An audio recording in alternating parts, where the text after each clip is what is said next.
Good morning, everybody.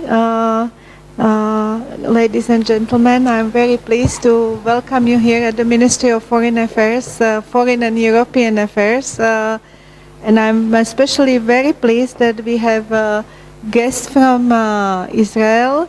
And I would like to introduce this meeting with this, that yes, this is the role of the Ministry of Foreign Affairs and European Affairs, what we would like to play, to bring people from abroad, to put them together with the national stakeholders, and to have interactive discussions about lessons learned, about best practices, good practices from abroad, and to think together what we could do in Slovakia better, and how we could go forward. And especially Israel is the country which is very inspirational for Slovakia to build the innovation and research ecosystem, and we can learn a lot because as you all know, Slovak Republic in the EU belongs to the most rapidly growing economies, but if we speak about innovation factors, expenditures for research and development or availability of scientists in Slovakia has rather low position in comparison with other countries of Europe and the world. Our vision is to drive a structural change of the Slovak economy towards sustainable growth based on increasing innovation capability and R&D excellence, resulting in higher income, lower unemployment, and better standard of living. I would like to introduce our two experts from Israel, Mr. Gerstein and Mr. Bressler. And I'm very thankful to the Embassy of Israel and also to our embassy in Embassy of Israel in Slovakia, and also our embassy in Tel Aviv, which were very instrumental to prepare this meeting. And as I said, we really consider this meeting as the first one, as a platform for exchange of ideas and good practices, and as an institution we would like to continue in this kind of practice, or continue with this ambition in the future. I would like to say also that the aim of this event is to learn Israeli experience and best practices from building an impressive high-tech industry, which can serve as a model.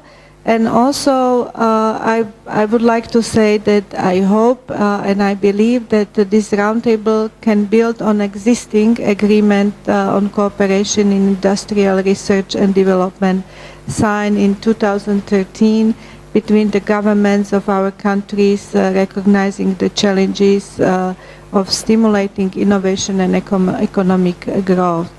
It would be correct to say that Slovakia has the research and innovation strategy for smart specialization of the Slovak Republic, which was adopted in November 2013, and has also the strategy which was recently approved, the concept of smart industry for Slovakia, prepared by the Ministry of Economy of the Slovak Republic. Before I will give the floor to our guests, I would like to invite our ambassador, Peter Hulenyi, from our embassy in Israel. As we have this innovation discussion, we will try these innovative forms, which is not very typical for the Ministry of Foreign Affairs, but let's try to hear him. Mrs. Director General, dear colleagues, best regards to Bratislava from Tel Aviv. First of all, I would like to express my gratitude to Mr. Oren Gerstein and Mr. Bressler for coming to Bratislava, and of course to the section of economic cooperation for organizing this event, which I hope could be a major boost to cooperation in innovation and R&D between Slovakia and Israel. Because as we know, it's always smart to learn from others, but it's even smarter to learn from the best. And I think there is no doubt that Israel belongs to the best in this area. The preparatory phase of our cooperation has started maybe in 2012, and it lasts a bit longer than we would wish. But as Franz Kafka put it once, nobody promised us it's going to be easy, and it isn't. Therefore, Slovak Embassy is eager to assist in speeding up the process of cooperation, and we would like to do it in 3 layers. First of all, in building institutional framework in Slovakia, helping to build institutional framework in Slovakia. We would be more than happy to facilitate longer study stays or shorter trips for government officials from Slovakia to Israel, meeting with the chief scientist or any other key partners here in Israel. Second, in supporting Slovak startup ecosystem. Again, by bringing to Israel Slovak startupist enthusiasts ready to learn from this very inspiring environment, or at least absorbing some creative energy which is accumulated here. And for the third, we would like to help in matchmaking between Israeli and Slovak partners looking for venture capitals and investors as well. So you are of course welcome to Israel anytime, but in particular during 2 very unique events, and I would like to bring to your attention both of them. First one is the Cyber Week, that is the most prestige event in Israel focused on cyber security. It is taking place in Tel Aviv from June 19 to June 23rd. So it's coming soon, from June 19 to June 23rd. And the second event is so-called DLD Innovation Festival.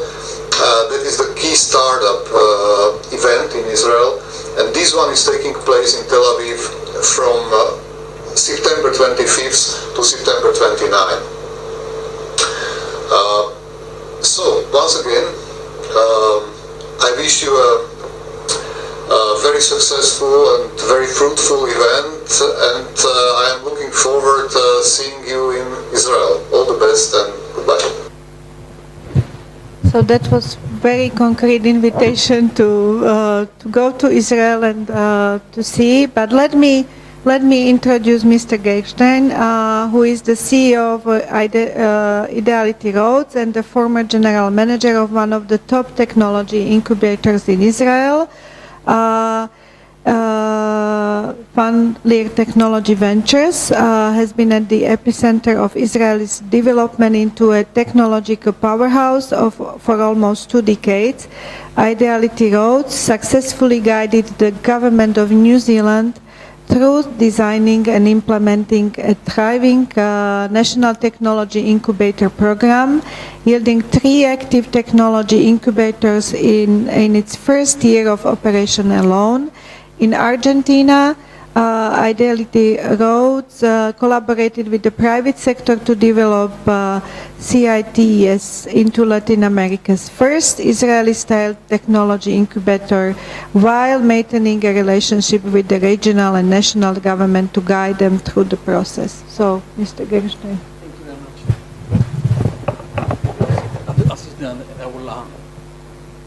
Is it working? It will. Are we on? No, it's not. What should we do?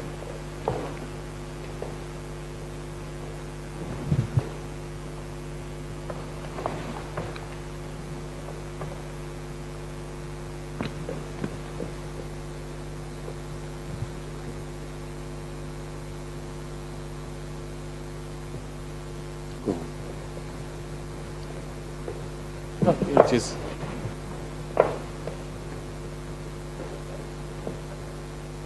Maybe but it's a different screen. See the screen? Just give me a second.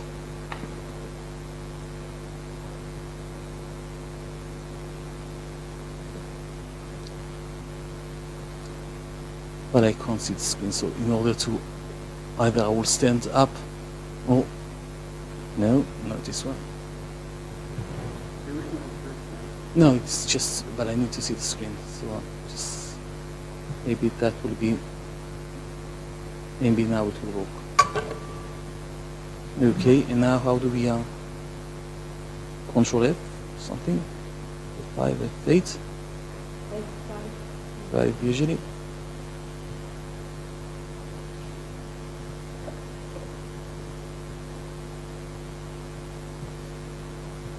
Should we work? Here it is. We are all well. Great. So thank you very much for the invitation and for the opportunity to talk to you. In the last 20 years, I've been managed and established about 100 companies in the high-tech industry in Israel, in the tech incubator, in venture capitals.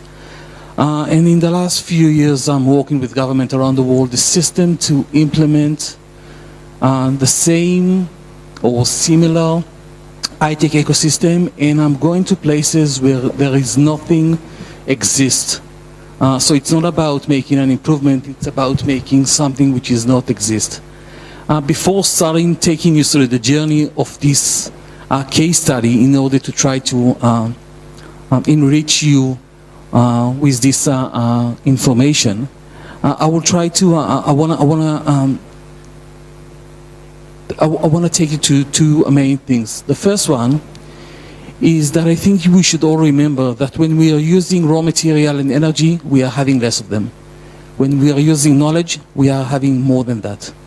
Have that in mind with regarding to all of this discussion. The second thing is that there are things in life you cannot do in small steps. Incremental small steps in order to reduce risk or whatever.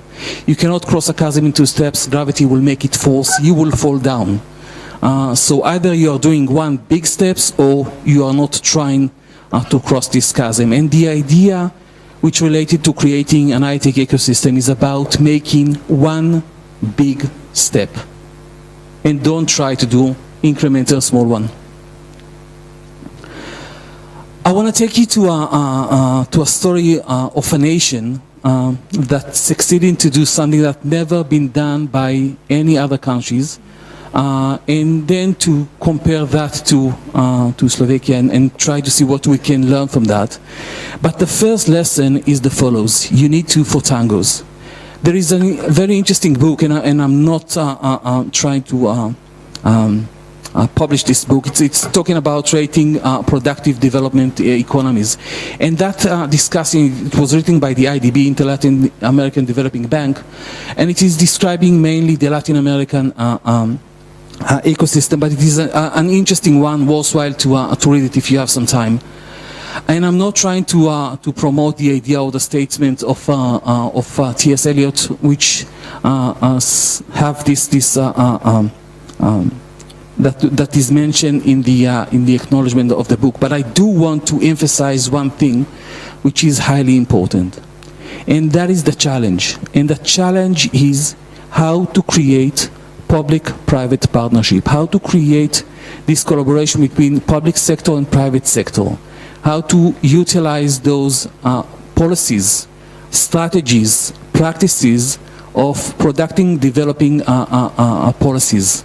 That, in my sense, is one of the most critical success elements to this whole challenge of creating an high-tech ecosystem.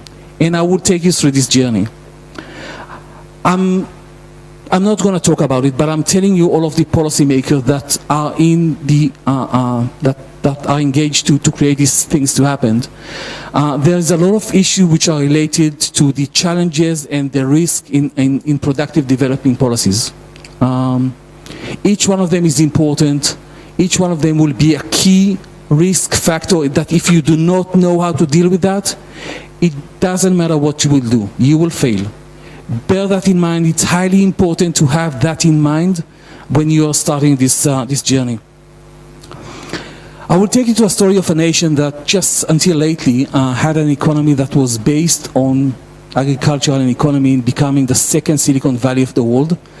And then we'll do an analysis of one case study, one of those programs which related to contributing to the ecosystem, and this is the Tech Incubator program that is managed by the State of Israel. So in order to avoid the discussion or the statement that we in Israel got everything, we've got venture capital, we've got corporate VCs, CVCs, we've got strategic investors, we've got we've got a lot of money, we've got a lot of knowledge, we've got an entrepreneurs, we've got researchers, we've got university, we've got everything. So this is Israel in 1984. This is what we had. Mid-80s, Israel economy, which is based on agriculture, find a lot of difficulty due to lack of resources, mainly water.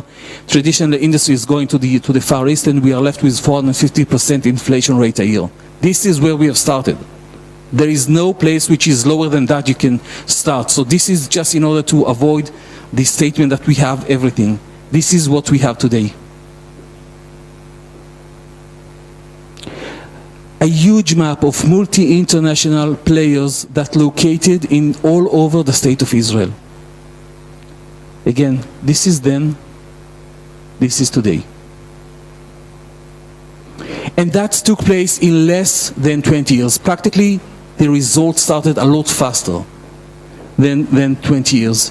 Israel considered to be the second Silicon Valley of the world, just third after the state, with number of companies listed on the NASDAQ.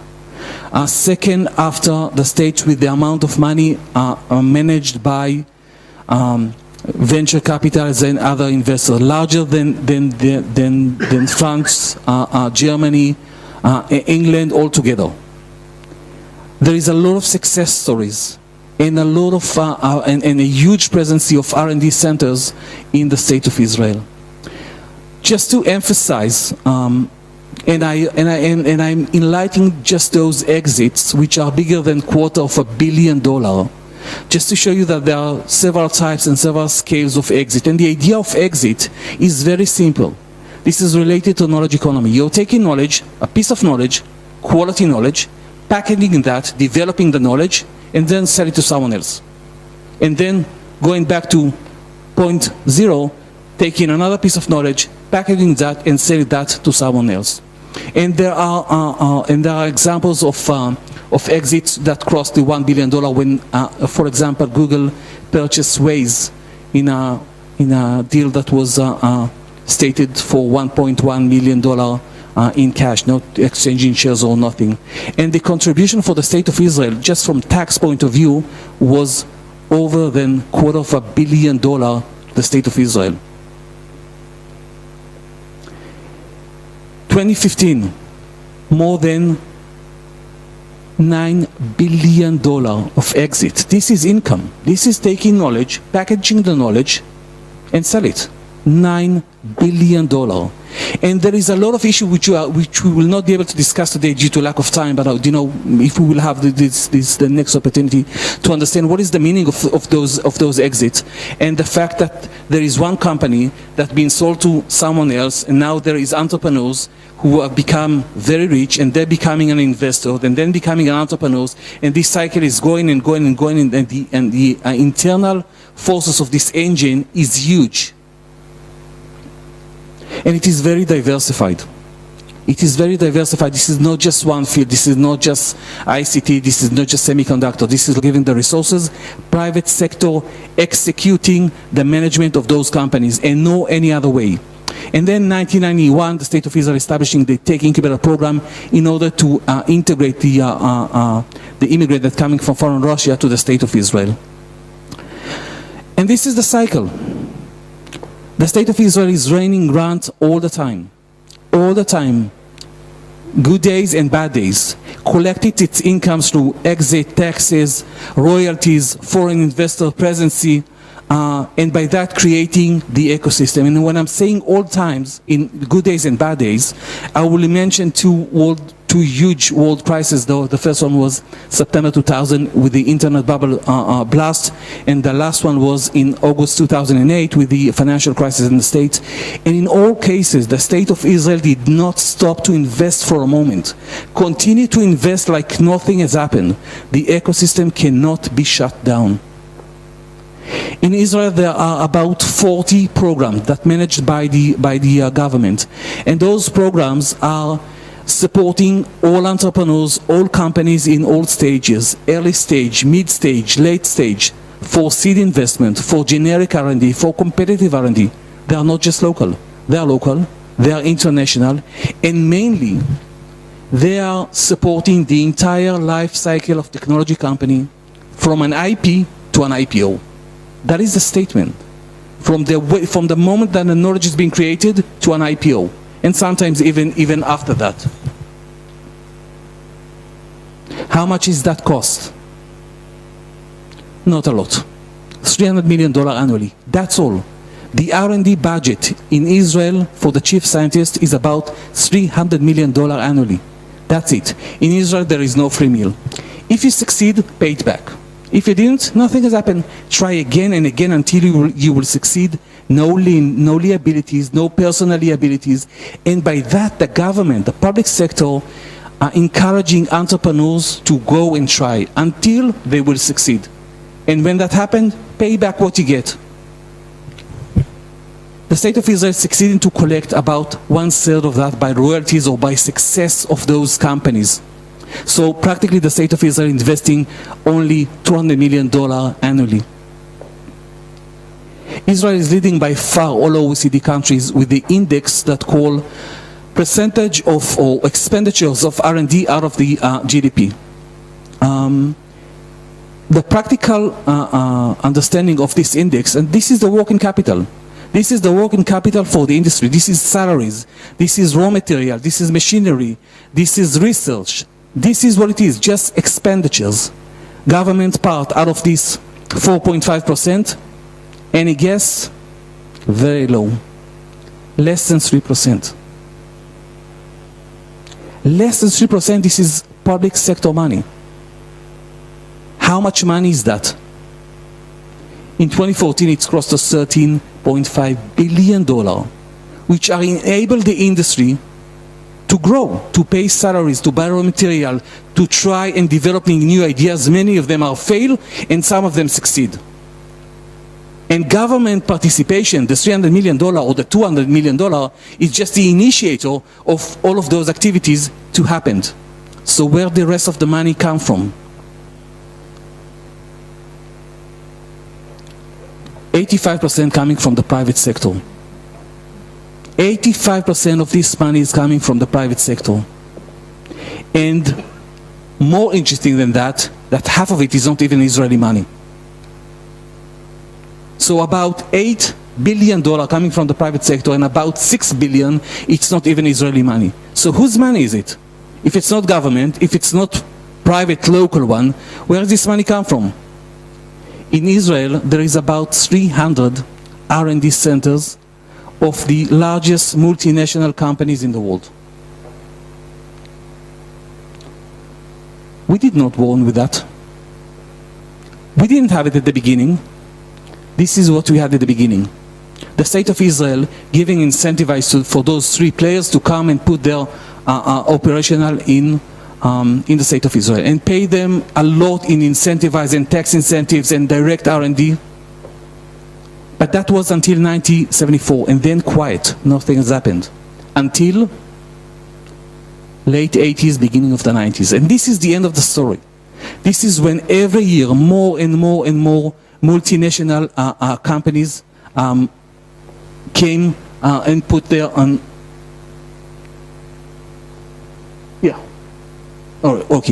and put their R&D centers in Israel. And this is foreign corporate that paying to Israeli engineers salaries in US dollars. And this is the highest quality of manpower in the state of Israel. And some of them come from because they have found the opportunities, and some of them come because of the competition, because their competitors have put their centers in Israel. And you can find Apple, and you can find Microsoft, and you can find Cisco. And Cisco is buying companies in Israel like you buying bread at the grocery. And many of those companies buying a lot of ideas and companies, and by that contributing to the creation of the ecosystem. They are contributing to the working force with more than 58,000 positions of the most highly qualified people in the state of Israel. And this is just there are just like 5 logos on 5 logos, so this is just 25 of those 300 R&D centers. But you can see the figures. Around 60,000 positions in those R&D centers. And just one thing which related not to economy, social responsibility. The contribution of those R&D centers from a social responsibility point of view is huge. They are contributing about $40 million annually to society. Why? Because there is a CEO, an Israeli CEO, that's managing one of those R&D centers, and he knows that he can contribute to the society, and this is what they are doing. They are allocating more than around 340,000 engineers working hours to society. To do what? Sending in the engineers to assist huge or talented youth or a lot of other mission to society, and by that contributing to their presence in the place where they are located. They are one of the mechanisms to stop the brain drain. They are one of the mechanisms to give services to society, either to grading elderly or to, again, as I said, to young youth, talented one, or sometimes struggling ones. And I can tell you stories about those corporates that sending engineers to giving lectures to the Bedouin. The Bedouins are tribes that living on the south part of Israel. Some of those kids did not saw internet in their life, but those corporates sending their R&D, their engineers to educate those kids as part of their social responsibility. Universities, highly important. The place where the golden eggs are being created. Israel is considered to be one of the highest in the numbers of academic papers, one of the highest with the engineering in the working force.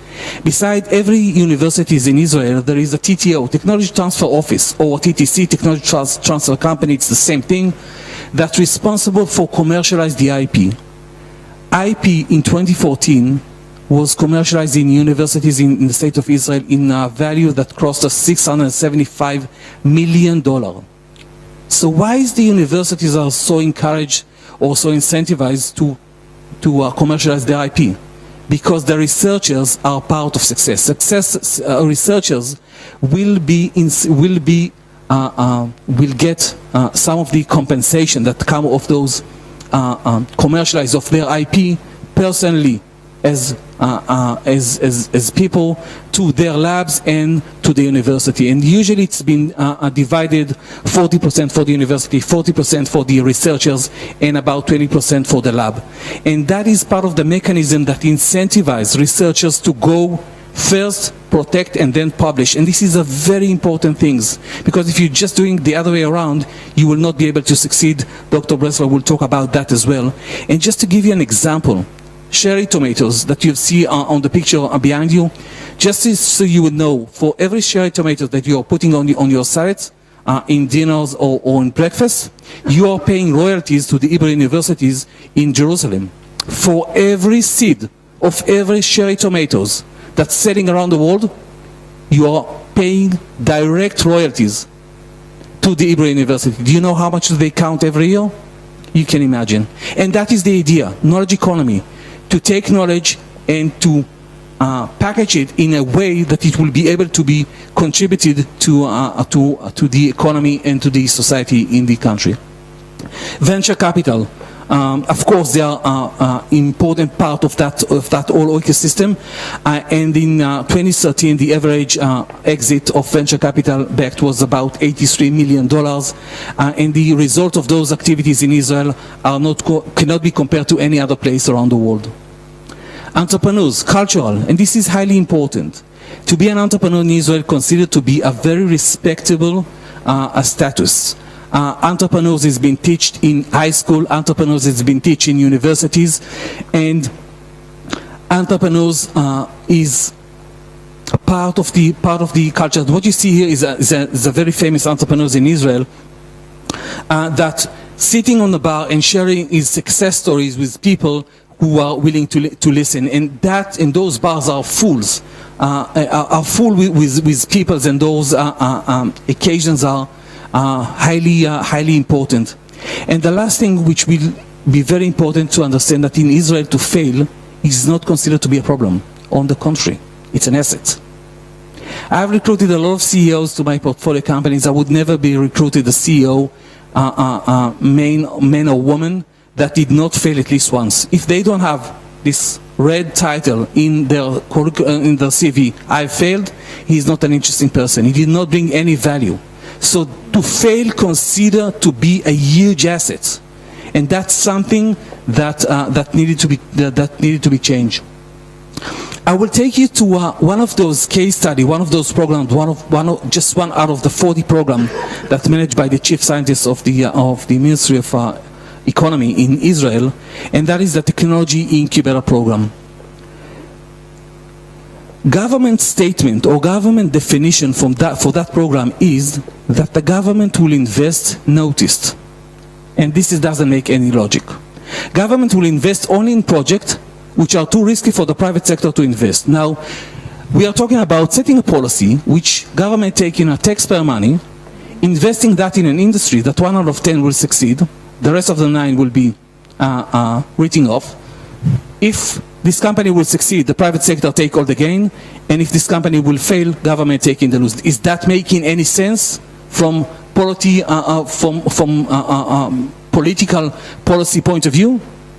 Well, the answer is of course no. But if you are utilizing that strategy together with an entire set of tools, that's making a huge change. So this is the program. Government investing around $600,000 in each companies, in each project. 85% of the money coming from government, only 15% coming from the private sector.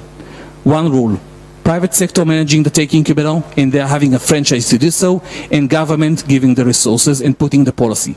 Government do not mix and do not interfere in managing of those incubators. And the government budget for that is only $50 million annually. There are about 18 of them spread all over the state of Israel, from the north to the south, and this is the mechanism that pushing into the ecosystem about 100 new companies every year, young companies, early stage, pushing into the ecosystem so the VC and the industry could invest in something done through the tech incubator, taking a very risky technology, very risky ideas, very risky companies, reducing the risk with mainly public money, and enable the private sector to take those results and to leverage those results forward. The ecosystem, as I mentioned, and the same thing goes for that program, is a very dynamic. It was changed in the last 20 years, 3 times, changed dramatically. This is related to one of those risks of PDPs, which is what is the time that government making those changes, or how long is government letting those programs to run? Highly important to make sure that you know the answer for that. But it was government incubated at the beginning, then it was privatized, and then there was a new tender. And you will be amazed that in the new tenders in 2011, the players was not Israeli anymore. Who was the player that came and asked for a franchise to manage a tech incubator in Israel? Johnson & Johnson. Takeda. Johnson & Johnson is one of the largest pharma medical devices company in the world. Takeda is the largest one in Japan. They are traded for I think maybe $7 billion. Those are huge multinational companies. Why does Johnson & Johnson needed to have a tech incubator in Israel? Do they need the resources? Their R&D budget is bigger than the entire Israeli R&D budget in the entire states. They need to be there because there is high level of innovation. They need to be there because of competition, and they need to be there because the new ideas are coming from that ecosystem. So that kind of a mechanism to trying to understand what is the essence from private sector point of view to manage a tech incubator. So this is just a scheme, and to play with the numbers just to show you and to give you an example. A new startup is being created under the incubator. We need to bear in mind that to manage a tech incubator, you need to show the government that you've got a lot of resources, and it costs about $1 million annually to have the management company with people, skills, capabilities, salaries to manage this all infrastructure, the tech incubator, and there are about 18 of them, all of them private. So what is the incentives from the private sector point of view? And this is the idea. The private sector set a new project, a new ventures, and assuming that they are sharing or splitting the shares of the equity, because it's a legal entity, between the entrepreneurs and the investors of 50-50. At the same time, the private sector is investing only 15% of the money, and the rest coming from the government. So the 35%, it is a success premium for the private sector. Now let's try to understand how this matrix is going. The private sector will invest 15% out of 600, which is about 100,000 in general, and the rest of the money will come from the government. So there is a company that got an investment of about $600,000. And they utilize that in order to recruit people, but this money was ended, and then they are going and raise the next finance round of $3 million. And now this company is not a 2-people company, it's a 10-people company, and the company continue to develop their product and selling them, but they need more money to develop the next stage of products. So the company is going in and raise another $10 million, and then the company recruit another 50 people to the company. And suddenly, there is one big player that seeing that this idea is working, is a good product, and writing a check of $100 million, which at the beginning, I remind you, the first list, this is not the common exit. The common exit are a lot more higher. But let's be conservative, just $100 million. Now, the investor will be diluted through time because of fund of raising. Every time that there is new investor, then the investor will be diluted. So he will not have 50%, he will have 30%. So now he got 30% out of $100 million. That will be $30 million. How much is this investor invest? 100,000. No, we need to remember, no free meal. He needs to pay back the 500,000 to the state of Israel. So he's left with 29.4. So now he's invested, he risked $100,000, and he gained 29.4. And that matrix going time and time and time again. And this is why this is such an incentive. Those incentives are such an aggressive one in order to encouraging the private sector to come and to participate in that scheme. So what is the government? What is government reaching out of that? Out of that scheme. So that symbolizes the results of the tech incubator only, and the blue line that you see is the accumulated line that was the accumulated amount of money that invested by the state of Israel between 1991 to 2013, and that goes around $50 million annually, which is about $600 million in total. The red line is the accumulated amount of money invested by foreign investors in those companies that was established in this program only, not the other 40s, only in this one. And that crossed the $4.2 billion. If the state of Israel was a venture capital, they would have done 6 or 7 times on their investment. There is no venture capital that doing those results those days in any other place in the world. So this is from public sector point of view. Is that ecosystem, are those results could be duplicated? Well, the answer is to duplicate, probably no. To implement it, the answer is yes. I have implemented the same program, not the same, even a better one, without the problem that we've got in Israel, with the New Zealand government, a national program for tech incubator, and the results did not late to come. And this is a summary that was published by the Prime Minister and the Ministry of Employment and Investment in New Zealand. And they are stated the follows. The big things is that we are not getting in the way of those young entrepreneurs and actually providing a bit of encouragement. Encouragement is really important. A little bit of help to help them go a lot more faster. That is the idea, that government responsibility should put the policies that will enable the private sector, the entrepreneurs, to go a lot more faster. How? Not with any mechanism of subsidize or not with any mechanism of credit on income. You cannot create any value with if you've got or if you have an R&D tax credit on income, because then you first need to create the income, but we don't have the companies. So the idea is that you need to give resources, money, something to expend in order to create value. And just in the second stage, you will be benefits from those economical results. Again, I'm reminding you that the tax that came from the State of Israel, just from the deals of ways, was over than $250 million. The same thing, but the other way around, I've implemented in Latin America, and I'm mentioning that because one of the topics, one of the challenges is to build management capabilities. Who will manage these all infrastructures? Who will be the entrepreneurs? Who will be the managers of those companies? In the last year and a half, I've succeeded to create one of the most professional teams that exists in Latin America. I'm not stating that in the triangle of Argentina, Chile and Uruguay. The industry say that this is the most professional team of people that today know how to build early stage ventures, to be globally from day one, to extract complicated IP from universities and to build successful companies out of that. And that program was stated by the Ministry of Innovation just lately in the province of Santa Fe to be the one that will be implemented in the province. For policymakers, the creation of the ecosystem is not a spontaneous process. It is government responsibility. It will not happen by itself. It will not.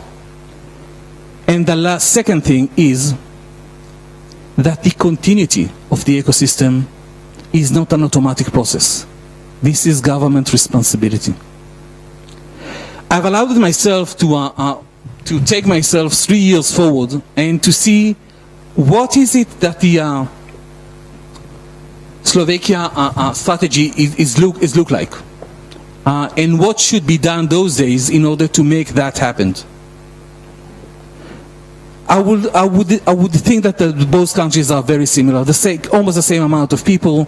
Slovakia is twice as big than the State of Israel, but this is not really dramatically. And the GDP is about 1/3 of Israel, and the GDP per capita is about 1/3 of the State of Israel. But it was similar to what we had in the beginning of the 80s. So we are playing on the same playground. And Slovakia is ranking very high in the developing rank, which is the Human Developing Index. In the 35th place, this is the first group out of 4 groups. And this is a very good place. Another index that symbolizes to me that Slovakia is probably a very good place and that had a very high successful rate to succeed with that strategy is the Knowledge Economic Index. And the Knowledge Economic Index is built out of another 4 indexes. We will not get into that. But what we need to remember that in 2000, this index is being measured and managed by the World Bank.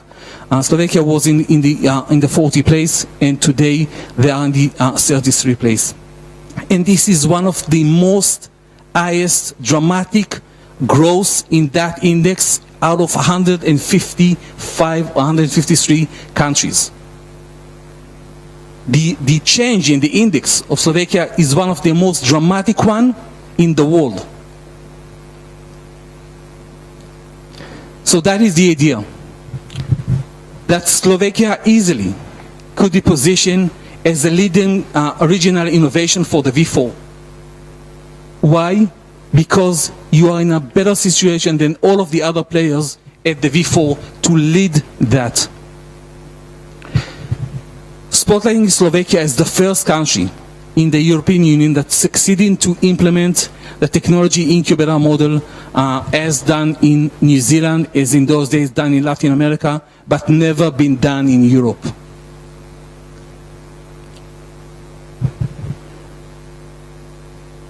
Human resources. The quality of the human resources in Slovakia is high, and it can be a lot higher if that will be only implemented. Creating a very successful regional economic engine to transfer R&D, basic knowledge, basic science, applicable science into economic growth element. What should be the goal for that? To lay the cornerstone for those technology incubator ecosystem, and to create an environment-driven economy through tech innovation. And to ignite the public-private partnership and to have that as an example for the entire region. And the byproduct, what will be the byproduct of that type of activity if by mistake, and I'm of course I'm joking, this is not by mistake, that could be very easily be succeeded, is attracting local and foreign investors to invest in companies in Slovakian legal entities that are located in Slovakia. Stopping the brain drain. Encouraging the quality of the local workforce. Slovakia could be the place where innovations are being created, not just manufacturing. And develop a new peripheral industries. Until now we talked about just one industry, which is the high-tech industry. But we need to remember that this industry is creating, because of the demand, another two types of industry. And those two types of industries are services which are not exist today, but will be. And they are, and they will be part of this economic growth mechanism. And that is legal, patents, accounting, which is unique unique for that industry, and the other one is professional, engineering, R&D, manufacturing of low scales. Those industries are contributing to the macroeconomy and diversified microeconomy. And of course reducing unemployment rate. Once that will be done, there is a lot of things needed to be done, and to at least to be aware and to know that they will need to be taken care in later stage, and that are mechanism to incentivize local and foreign investors. Those are ESOP, employee stock option plan, mechanism to incentivize people to be part of that. And in Israel, just to let you know, it is very common that not only the entrepreneurs and not only the investors are part of the success, but all of the workers through the mechanism of ESOP, and that should be put in place, and a lot more regulation that's related to tax and others. But even if you do everything that I've just mentioned, and even if you will have all the luck in the world, you will fail. You will fail because this is part of this whole journey. The ability to fail, the awareness that this is okay to fail. And I just want to share with you a minute and a half a video about failures, maybe to encourage you a little bit to try.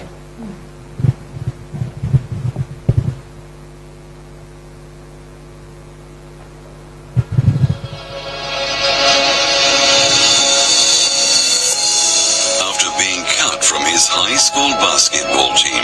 He went home, locked himself in his room, and cried.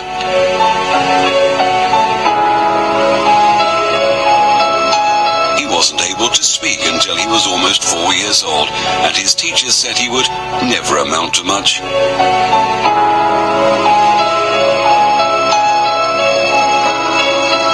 Was demoted from her job as a news anchor because she wasn't fit for television.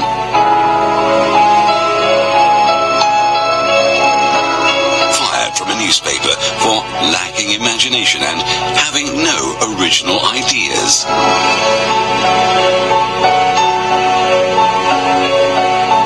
At age 11, he was cut from his team after being diagnosed with a growth hormone deficiency, which made him smaller in stature than most kids his age.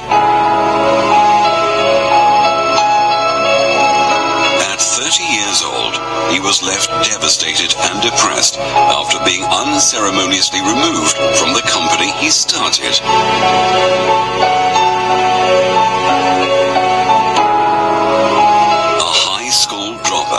Whose personal struggles with drugs and poverty culminated in an unsuccessful suicide attempt.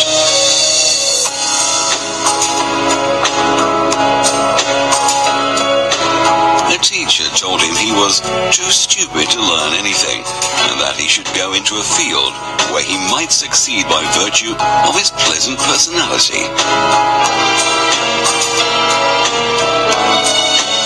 Rejected by Decca Recording Studios, who said, "We don't like their sound. They have no future in show business."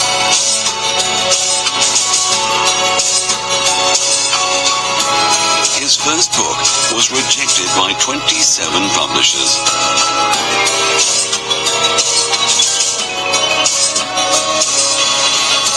His fiancée died, failed in business, had a nervous breakdown, and was defeated in 8 elections.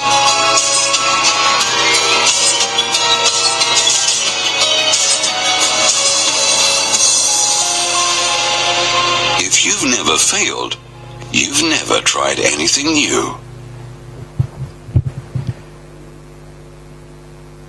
Just to finalize this discussion with 5 tips, 5 ideas that I would like to enable you to take from that discussion, and those are the following ones. Adopt a blue sky strategy. There are always problems, there are always issues. Allow yourself to dream. Allow yourself to dream far and to think that and to know that you can make a change, and just go and do it. Always recruit better people than yourself. That goes for policymakers, that goes for private sectors. This is the only way to succeed. Recruit young people, only young. They are the only one who will be brave enough or stupid enough to make a big change. Be generous and share your success, and this is related to this all ideas of employee stock option plan.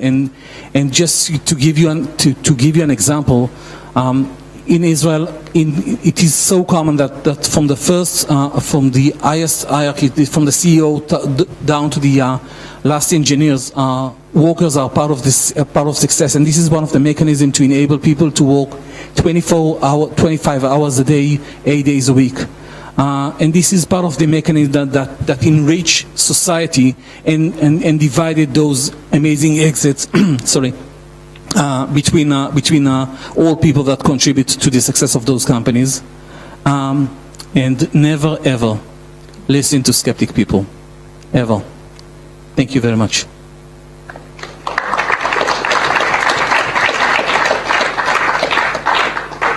Going back to the second slide or the third slide, which I've talked about creating competitive advantage by using a very sophisticated tools. I'm honored to give the microphone to Dr. Eyal Bressler.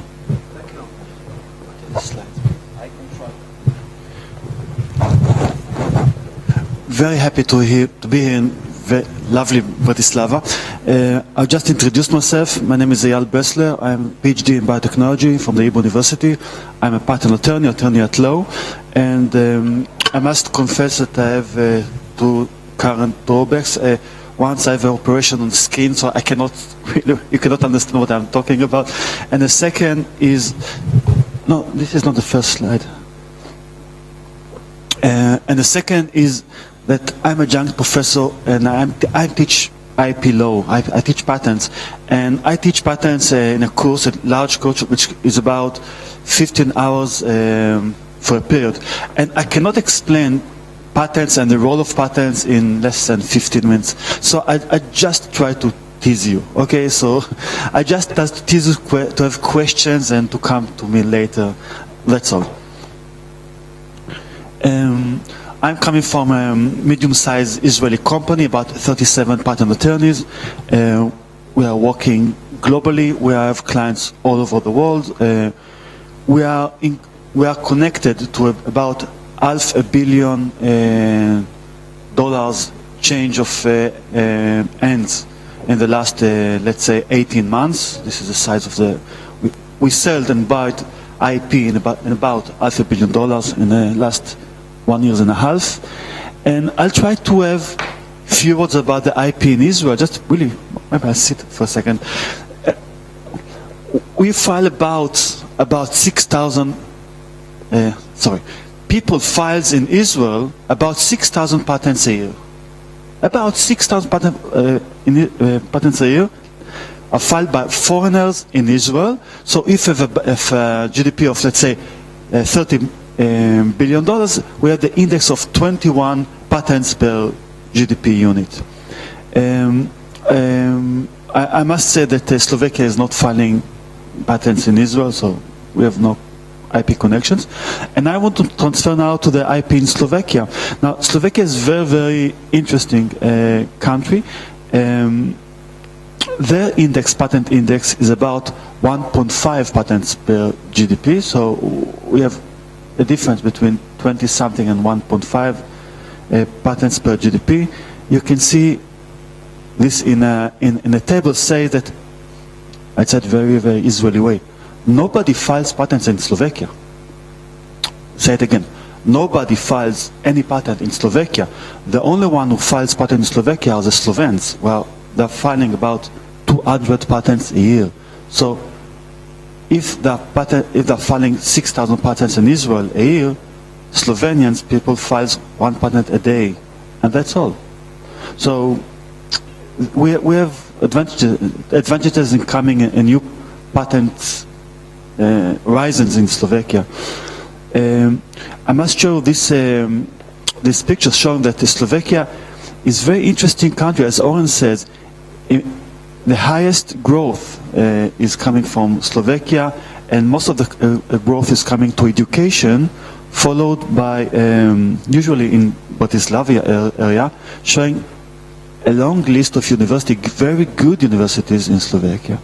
So higher rate of growth, going to education, a lot of universities. It seems to be very interesting. Now let's go back to Israel, like in ping pong to Israel. I'll try to stand on. Now this is the map of 2014 showing that foreigners invest in Israel about $14 billion in startups. $14 billion. So in the statistics shows that the average investment was about $200 million per investment. And there were in 2014 about 70 big investments. So average investment is about $70 million, and there were $200 million, and there were 70 such investments. Now, in what field the investments were? And you see that all over the years, the investments are divided into life sciences, communication, and physics. So there is no one specific target we should drive into. All the area of science is good for investment.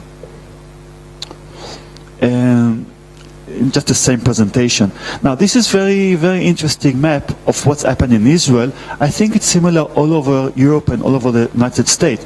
See that the number of deals, most of the deals was merger and acquisitions, but the big money was coming from IPOs. So when we try to invest in, we focus on merger and acquisition and by number, but the quality will be in IPOs. Another very interesting map, and I am sorry I will not be able to say more things about it, about the distribution of the money.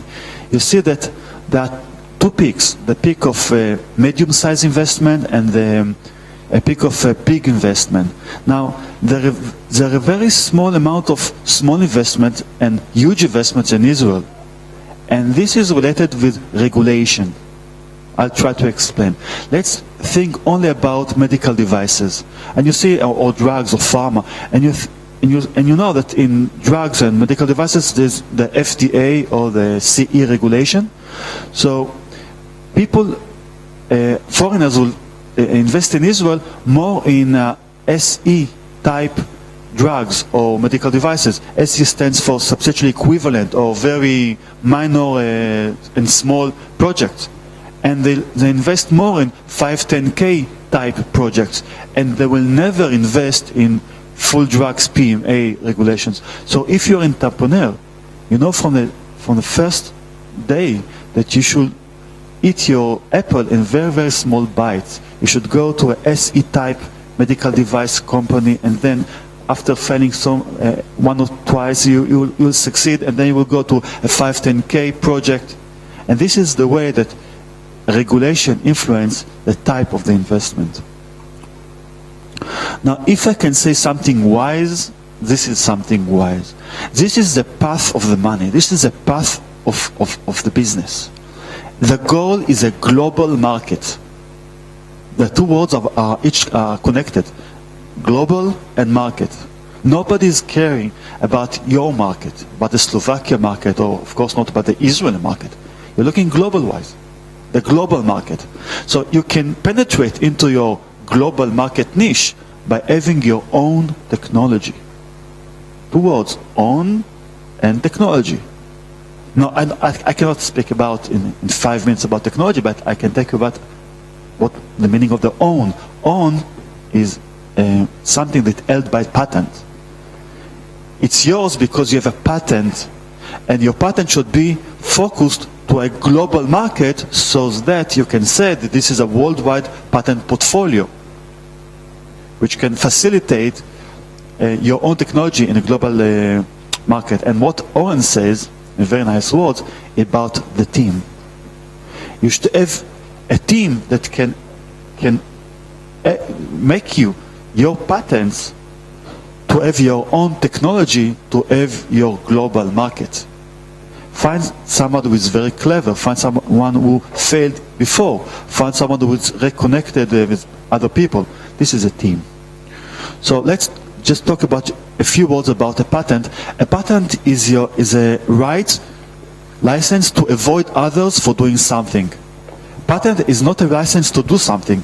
If you have a patent, you cannot do nothing. You can just avoid others from doing something. Okay? This is a patent.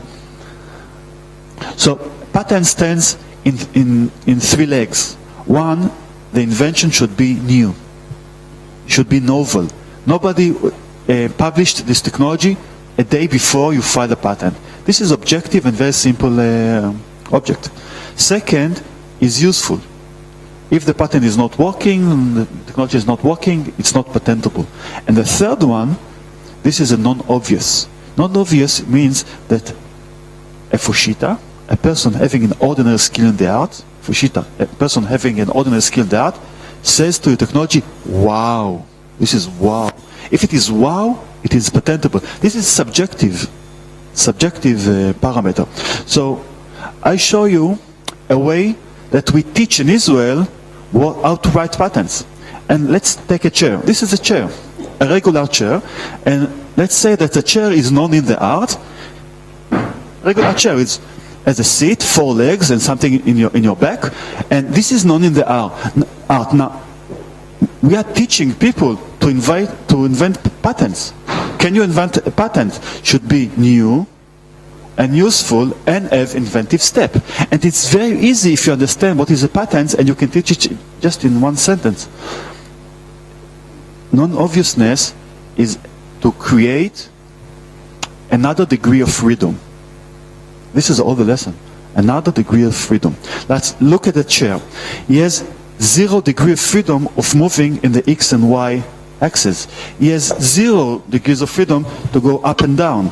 Okay? No tilt. So how can we create patterns? It's very easy. If we have not 4 legs, only 1 leg, so we can have rotation. This is degree of freedom. Now the rotation can go in the zeta axis, up and down. This is degree of freedom. We can have wheels, so we can have X and Y. So if I ask you, now please invent patents about chairs, you'll see that you have thousands, millions, billions, countless number of patents, because everybody of them you will have another degree of freedom. Now I'm teacher for patents in the Hebrew University, and I must be, I just show off now, okay, so take it very easy. I had 4 teachers that had the prize Nobel, okay, in the Hebrew University. And even though my humble lecture in the Hebrew University is about 40% or 30%, 33% of the credits to have a PhD in the Hebrew University. And I'm teaching how to create patents. Okay, they are much wiser, much better teachers in the Hebrew University, but I teach 33% of their PhD credits, because I teach the student how to earn money from their own inventions. And it's very easy. So we talk about chairs, and we can talk easily about molecules, about protons and electrons, and wires of communication, or cyber. It's very easy. So I teach students, and the students teach their students, and I really suggest that Slovakia begin with their own program to teach young people from the day they are in the 17, 18 years old, how to create their own inventions. It's very easy to teach and very fruitful. Talking about having your own technology means that you have a license to avoid others for penetrating to your niche. Okay? So you have a global market. Now we have a system, let's say with a module A, module B, and module C. One can have a patent about the system. This is the first patent about the system. Another way to do it is to have a patent on module A and module B.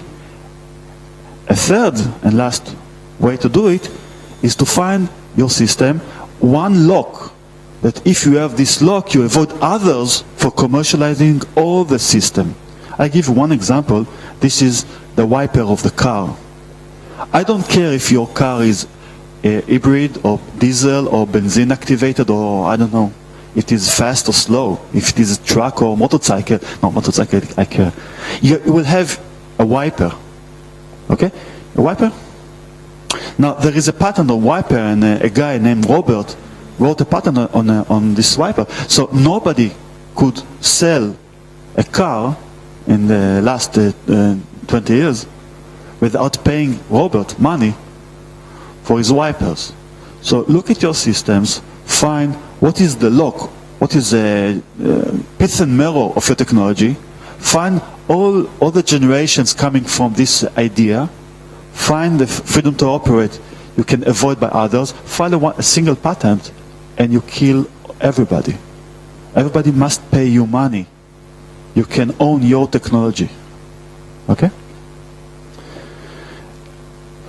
I finalize here. It's a very, very short presentation about the path of the money, the path of invention. The target is the market, a global market. And we have market. We have no problem with market. Now we should have our own technology. Slovakia should have its own technology, and to make people understand how to make their own technology. You should not produce for others their technology. Production, it's not own technology. It's a nice way to have money. You should have your own technology by having your own IP. You can do it by having your teams. So educate your teams from very young ages. Invest on patents. Have your own technology and win the market. Thank you all for inviting me. Thank you all.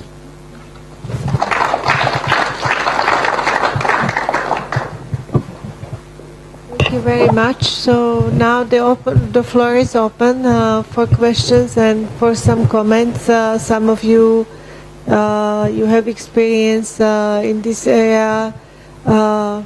Please, if there are some comments, questions.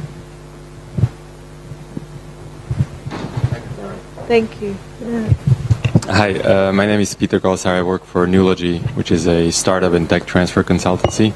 I was lucky enough to serve in Israel as well, so this seemed a bit familiar. So thank you very much for your comprehensive presentations.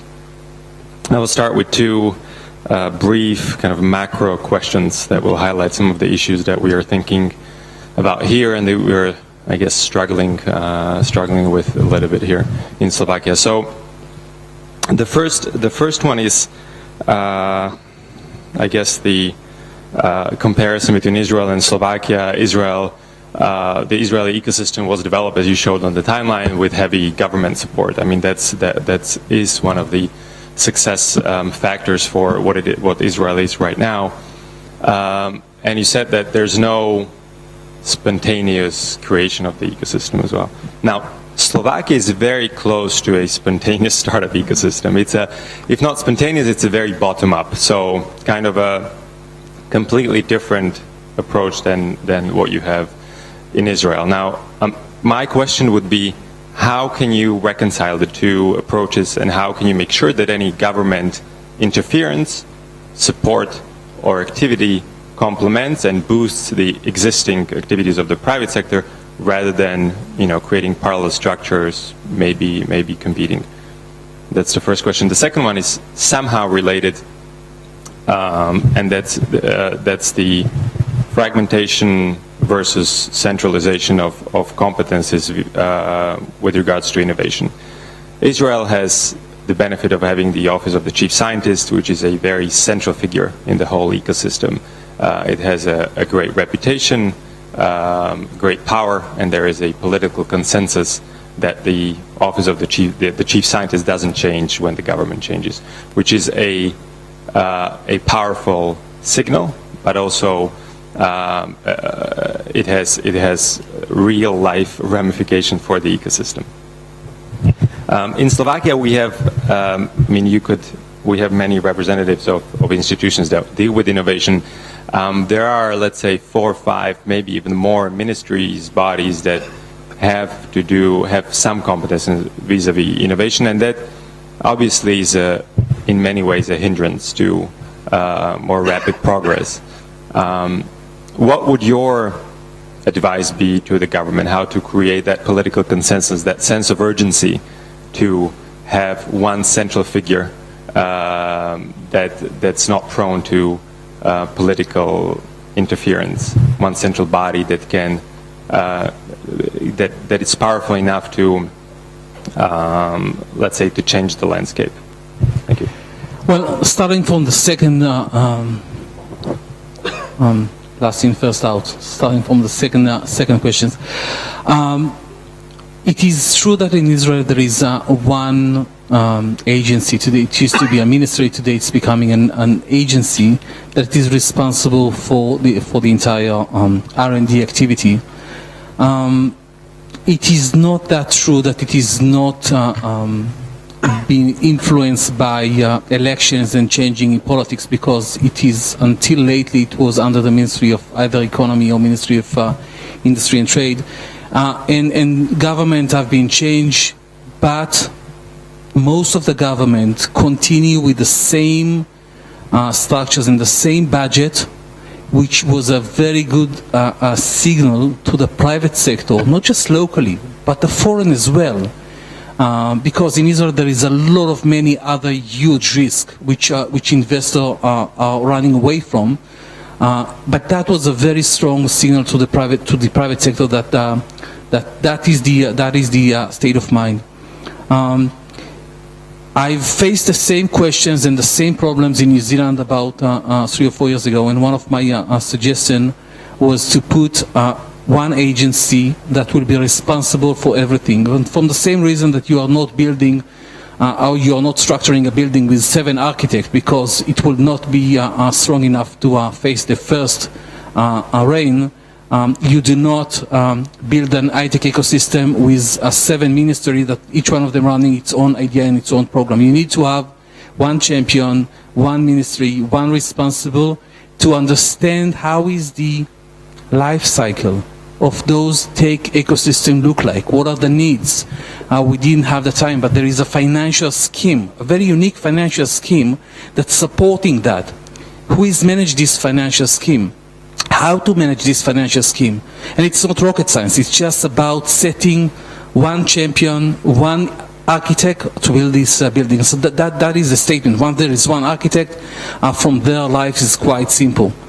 So I've dealt with that. I've done it, and it can be done very very easily once there is the understanding and the awareness to the importance of having one architect for setting this building. With regard to the first questions of bottom up and top down and spontaneous, well, I think that the answer will be a little bit more complicated. I don't truly believe that there is, and I cannot find any ecosystem around the world, and I know a few of them, that been created spontaneously. Not even if we were looking at the Silicon Valley. The Silicon Valley was not created spontaneously.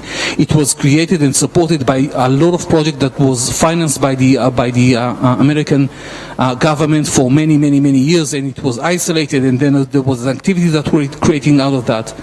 That's one thing. But we cannot compare big ecosystem into small ecosystem because they are dealing with different type of challenges. For example, the American can decide that they are putting a man on the moon and they will invest $300 billion, and they will put a man on the moon. But they will not be able to do so without the chip that will be developed either in Israel or New Zealand that will take the spaceship with the man to the moon. So the difference between small economy and big economy are something that you need to take into consideration. There is a lot of case study that can be learned about small ecosystem. There is the small G6, which are New Zealand, Singapore, Israel, Denmark, Ireland, and the last one will come to me, which Slovakia can learn a lot more because the characteristics are relevant. And the challenges are the same as opposed to the big one. With regard to how do you make sure that the public sector will not interfere, first I'm looking at the Slovakian ecosystem, and I think that there is interesting activity. But but asking myself as an outsider, is the Slovakia utilizing the knowledge that can be practices in the ecosystem into the highest efficiency, 100%? I would assume that you are not starting to use less than 3% yet. You don't understand how does it look like and what is the potential that can be created, and you've got a lot of advantage on Israel, for example, because you're located in the EU, because you're part of the V4, because you are sitting very close to your end customers. So by that you've got a lot of advantage. I think that the way to structure that is that policymakers will understand their responsibility. There are schemes to that. The second slide was describing the risk of trying to create a PDP or a public-private partnership and fail in that process. And failing in that process will be to stop some of the activities of the private sector. So first of all, there is knowledge. It can be learned. You don't need to make the mistake that already been done by others. And the second one is to separate it. Let the private sector and the policymaker and the private sector understand that their responsibility is long-term strategy and resources. Execution done by the private sector.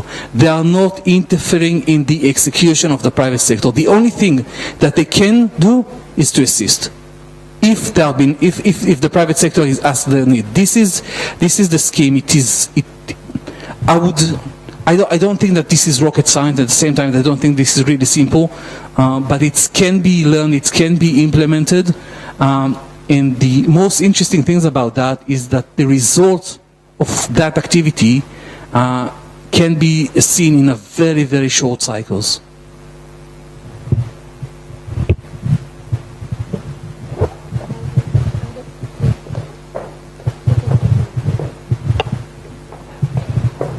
Hi, I'm Ivan Debnar from The Spot. So I have another question. So I can imagine that, for example, in Israel, there is an entrepreneurial culture. And also you mentioned a lot of talent that you have available right now in Israel. So I'm interested in your experience in transferring this knowledge to, for example, other countries like Argentina and New Zealand that might have different cultural challenges and different outcomes. So, for example, in Slovakia, there is the entrepreneurship is not something that the people are born with in general. And on the other side, we can talk about supporting this innovation, supporting the people. And how did you solve and how do you propose that we somehow get to the that many good scientists or educated people, educated entrepreneurs on the market? So what are your propositions that you give out to the countries that are not that you are starting from scratch in implementing this kind of strategies?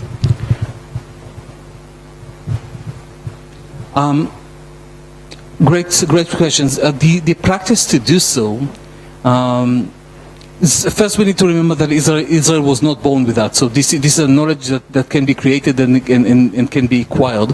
Second, the way that they deal with that with the other territories that are working, and the same problems is all across the board. It's not related to culture.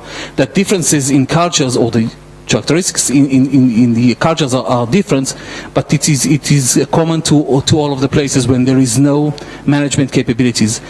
To acquire that, there are many ways to do so. There are programs. We can get groups of entrepreneurs, take them into a week, 2 weeks, or 3 weeks of educations and tools in Israel and in other territories that succeeding to create those ecosystems.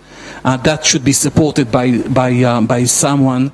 There is a lot of knowledge that we can bring down here. There is issues of education, starting from high school, in order to develop the capabilities for the next and third generation of entrepreneurs in 2 or 3 years from now.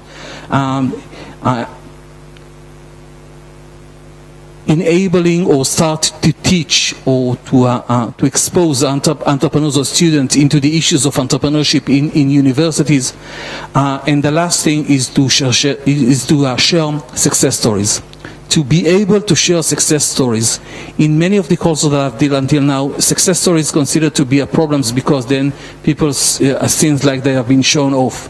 But the idea is that you are not showing off, that you are showing the other people and the community that you have succeeded by a very hard work, taking an idea, turning it into a company, and eventually that company succeeded to either being sold into a foreign or local big companies, or to contribute to the working force a lot more positions and many other indexes that can be shared with the people, with the community. So those are the ideas. I want to have four aspects. First aspect, as we said, we should eat the apple in very small bites. Very small bite. The size of a bite, as it is in Israel and other places in the world, is 2 + 1 years. So a project should be from the day it started until the exit about 2 years, 2 + 1 years. Third one, we should think global-wise or government-wise in a 5 years budget term, in terms of 5 years. So we are within those small bites. The fourth thing I want to say is about educating the people to be entrepreneurs. It's very, very easy. Really, very, very easy. Let's just have a symbol of one meeting. As Aaron says, we can have 2 weeks meeting, and in the end, people are entrepreneurs. Now, let's talk about generation of technology. Generation of technology. So let's look about the window and the window shade. The sun of the window, the light of the sun is not penetrating the room. So how can we do it to have a very nice atmosphere within the room? So there are 3 generations of technology in this window shade. First technology generation, it's a mechanical shade. It's these curtains. This is a mechanical curtains. So let's invent patents about mechanical window shades. Thousands of patents for only 7 people. And then the second generation is electronical window shades. push a button and the mechanics is moving by electronics. So we have thousands of patents about the second generation of the technology. And what is the third generation? What is the Uber technology? What is the last generation? This is the feedback generation. So today, this is in my house. You have an eye field sensor in your wall. You preload it with your epsilon, the flux of photons in the room, or your relative humidity, or the temperature like in the room. The feedback changes the electricity, which changes the mechanical. So you can teach them about the winter shells, about 3 generations, and now you have a competition between other groups. It says, let's win the war, let's win the technology of the new curtains, and one will focus on the first generation, one will focus on the second generation, one will focus on the third generation, and you spend half a day, and people by lunch, they are entrepreneurs. It's very easy.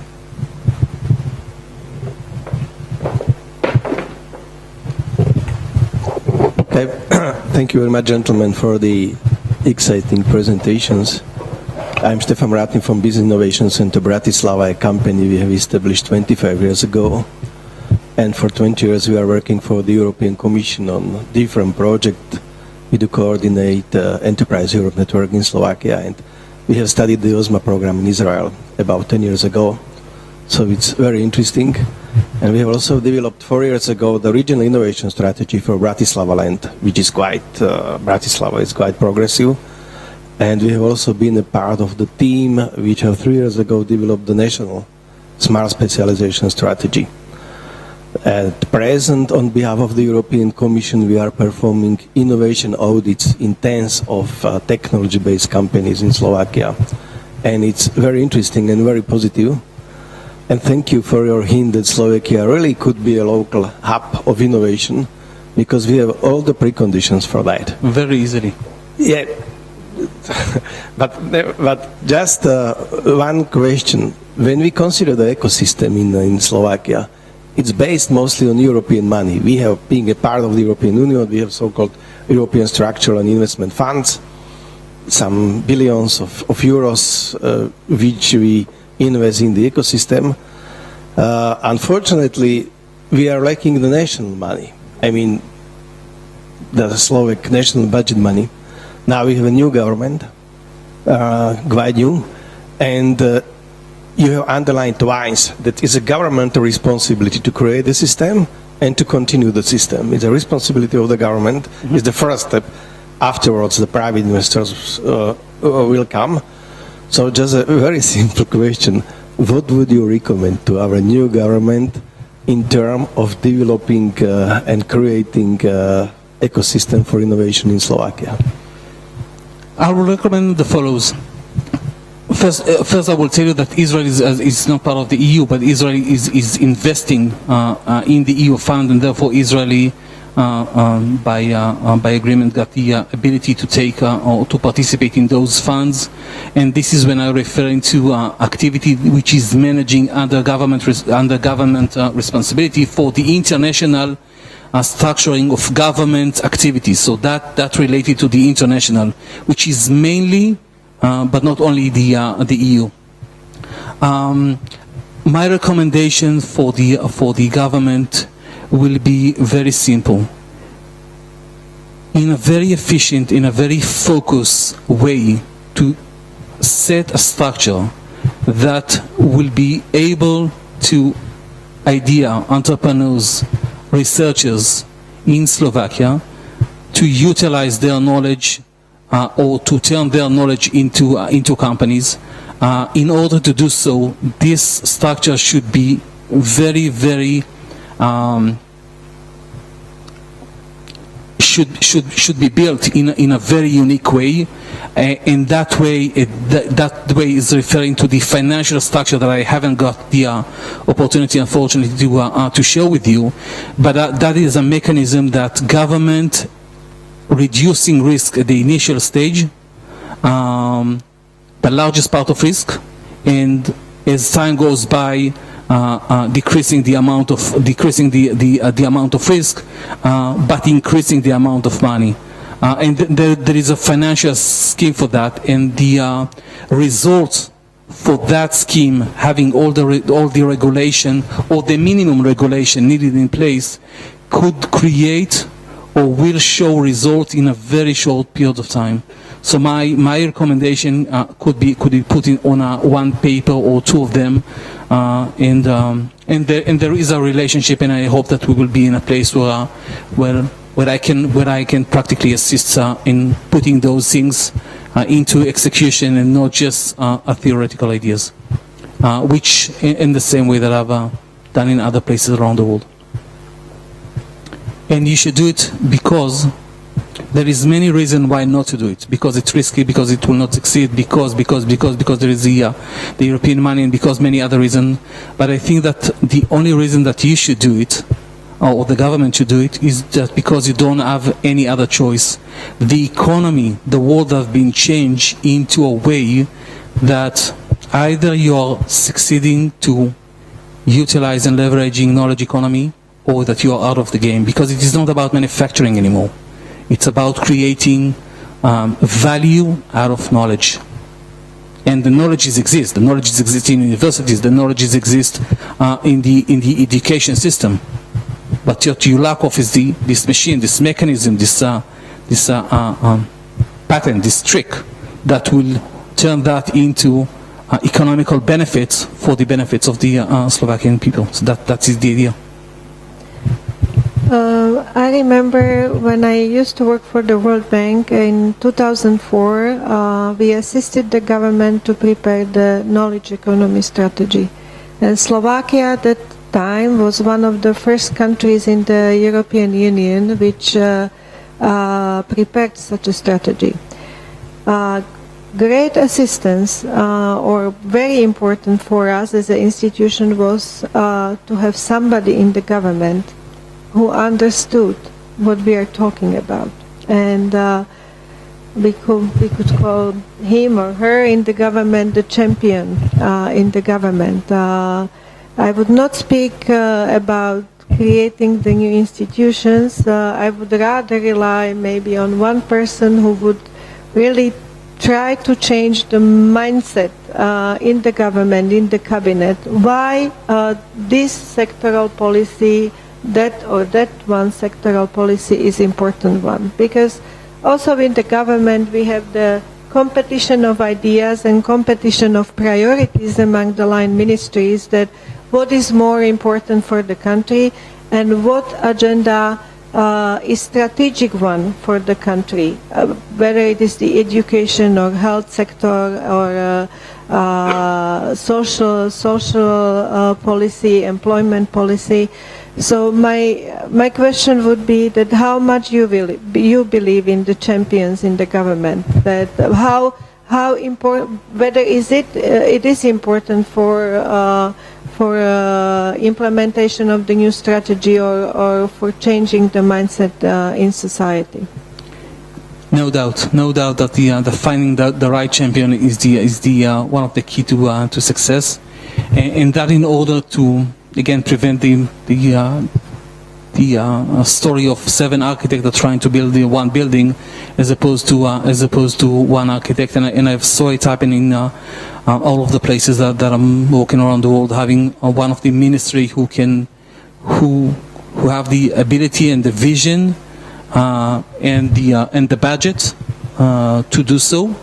And there is another thing that we need to bear in mind, which is with regarding to one champion, one ministry that leading this whole activity, either under agency or under ministry, and that is, it truly doesn't matter if we are taking the Ministry of Education, if we are taking the Ministry of Economy, or the Ministry of Finance, or the Ministry of Industry, to lead this type of activity, because when we are talking about utilizing knowledge, this is not just one sector.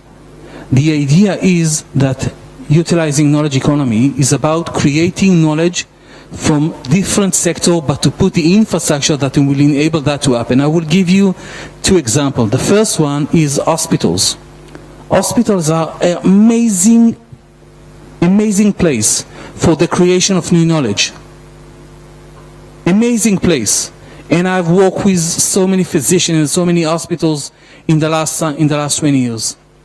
But you need to have a mechanism that will enable to take their requirement, their knowledge, their research into a serial way to turn this knowledge into a product and then to create a commercial benefits. The second one is universities, which of course this is quite common. The third one will be the traditional industries.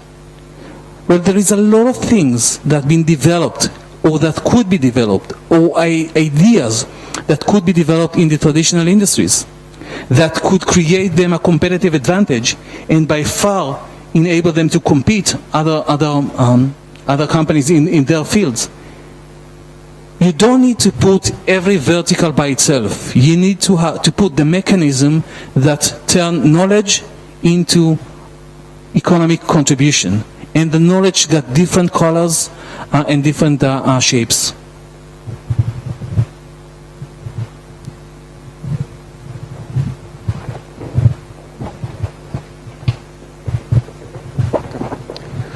Hi, my name is Joseph Metka. I'm from a company called M Solutions. We already have some cooperation with one company from Israel. We're doing business more than 3 years. But my question was, I think two and a half years ago with one delegation organized by the European Commission in Tel Aviv on one conference. And there was the guy who told that there is some specific agenda to create some funds and some incubator between Israel and Slovakia. But since that time I didn't hear anything about this incubator, about these funds between the cooperation for development. So do you know something about that? Unfortunately, my answer is it's going to be short. No, I'm not aware to any idea of building incubator in Slovakia. Unfortunately, no. No funds. Not that I'm aware to.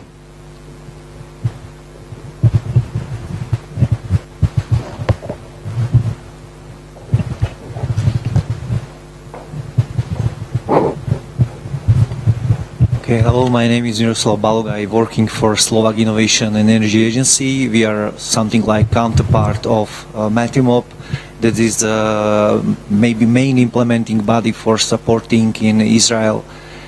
We have good cooperation, I would say, and we would hopefully launch soon joint call which should support research and development projects between Slovak and Israeli companies, and it would be good learn for us to see how should be supporting research and development project, because in our case, in many times there is the problem to select the best project with the global reach, I would say, and Israel is, from my perspective, very successful in this respect, and we would like to maybe see more or have more information about the selection and project. What does it mean from your perspective, the globally relevant solutions? How do you select the project? And for me, very important question is, do you have some special mechanism how to support export of your companies? Because in many times there are companies supported from startup sector, I would say. Do you have some special system that support the export of this kind of companies? Because for multinational there's no problem to reach any market in the world. But what about the startup and SMEs especially? Thank you for your answer. Well, starting from Matimop, the collaboration with Matimop, this is great. But we need to remember that Matimop is dealing with companies which are which we are considered SMEs or SMEs. We need to remember that the scales of SMEs in Slovakia and in Israel probably are not the same. But even if we are talking about the same scale, the same companies, Matimop dealing with companies that already been on the market and now they are looking for partnership and collaboration in Europe and Slovakia and etc. But I will take this question one step forward. How do we create those companies? How is the ecosystem create those companies? So with regard to the way to choose those companies, well, now you have opened me questions that I can stand and lecture to you or make a discussion with you in the upcoming 2 weeks or 2 months or 2 years. That's the $1 million question. There are mechanisms for that. There are ways to do so, but I'm referring to the stage that the idea is being evaluated if to invest in that or not through the tech incubator, not through Matimop, because Matimop will be the second and the third stage to that type of activities, because Matimop is supporting more mature companies rather than early stage. About exporting, well, for technology-oriented companies, as I've mentioned, Israeli companies have been born to be globally from day one. They are looking on their end markets from day one, and they are not looking to be supported by any government mechanism to enable them for exporting. They are basically exporting. And for that, they need resources. And those are the resources that should be given to those companies to be able to achieve a significant milestones of development and economical activity outside the borders of Israel. So if you are taking many of the acceleration programs or incubation programs around the world, you will find out that in those places you can get an investment of $25,000, 25,000 euros, which is important, which can be very significant for types of companies. But if you're taking basic science, applicable science, companies that need a lot more resources, medical devices, to take them into the next stage, including regulation, including marketing activity, then you need a lot more money. And therefore, if you are starting, the first stage is with $500,000, $750,000 per company, then your success rate will be probably a lot higher than if you will try to do it incrementally in small steps. And that is in the regulation, that is in the process of creating companies in Israel. So the two things, first of all, the ability to have more resources, from most of it from the government, but not all of it from the government, the collaboration with the private sector, and those days the presence of 300 R&D centers, which are practically, if you look at it, Israel is a hub to the entire world.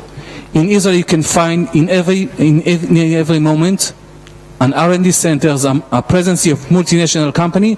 That's true that company you can get into any place that you want in the world. But that was created through the evolution. I would say that the most important thing is to start this whole journey. You are talking about a stage which will be probably the second or the third. But the important thing in order to get to the second and the third is to do the first one. And that is to ignite this whole activity, to ignite this whole ecosystem, and then to deal with those issues. And those are the issues that I've mentioned in the last slide, that once you will do everything, there's still going to be topics that need to be dealt with, but those are for the second and third stage.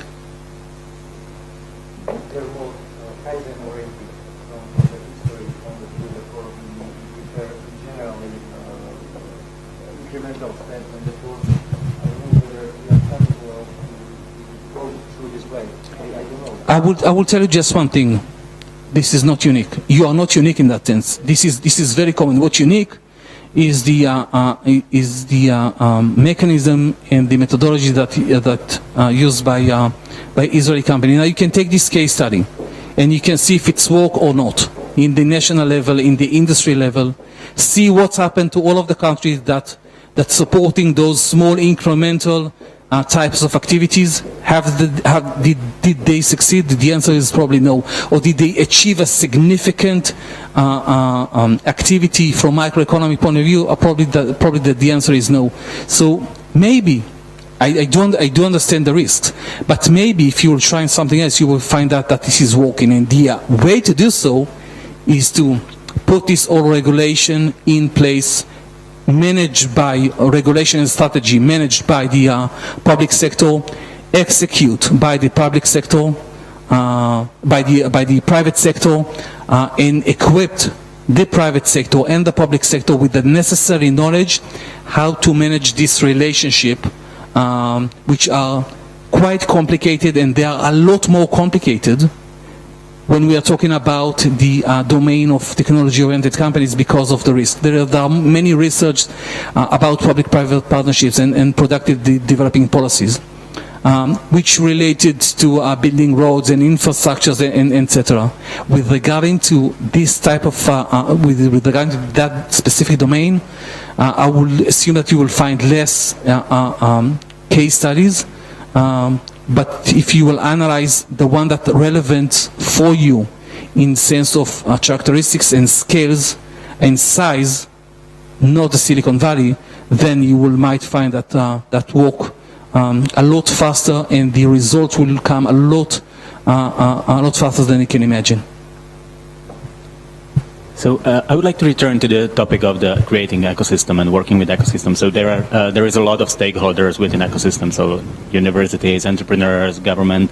So what is your view on that, and who should be the driving force? You have the experience from Israel, from New Zealand, Australia. So what from your perspective is a working model, working best? So often we hear that well, the research and all the innovation is coming or should be coming from the universities. So let's do it and at the premises of the universities, and empower universities to also learn how to be entrepreneurs, or there are other ideas how to do it. So let the entrepreneurs do what they do and eventually go after the university. So should we kind of stimulate this kind of cooperation, or what should be the model of creating the ecosystem with all relevant stakeholders to create the results?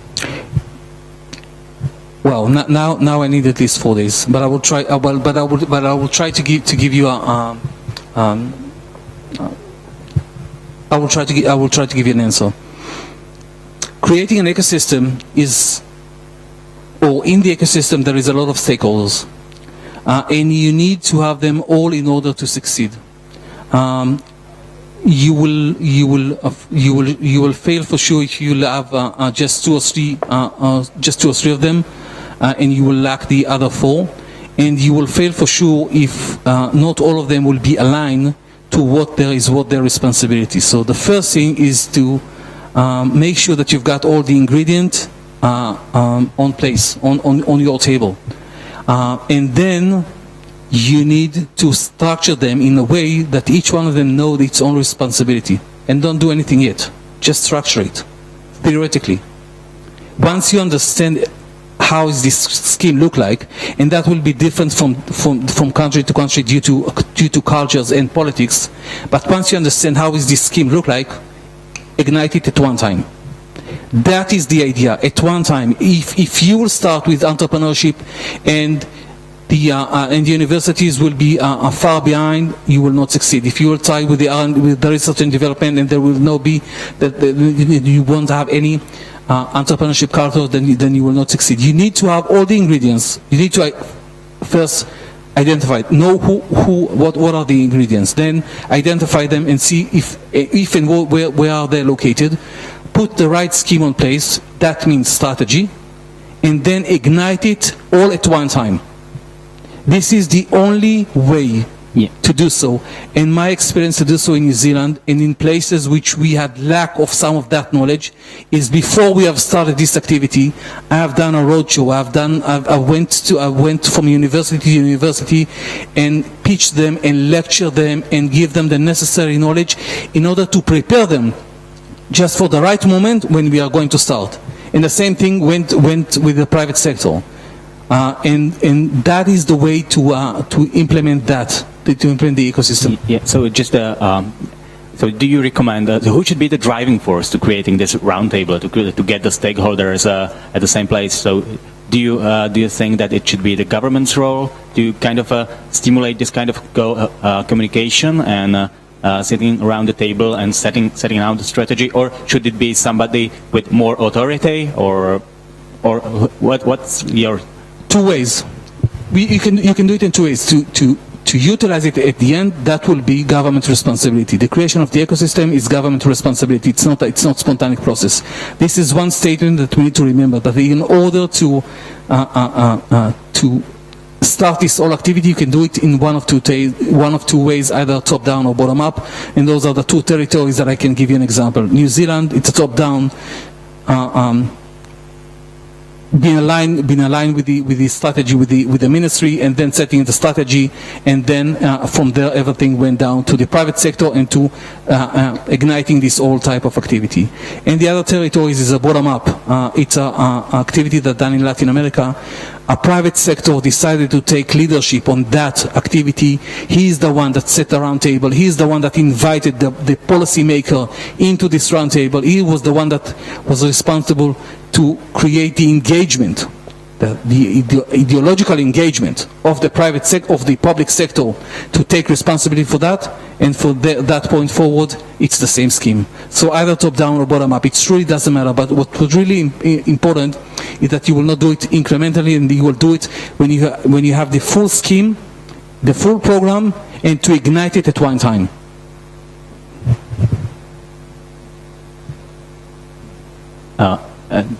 Well, maybe one more question to this topic. So, how do you make the government move forward? So you don't wait like ages for that strategy and for that moment.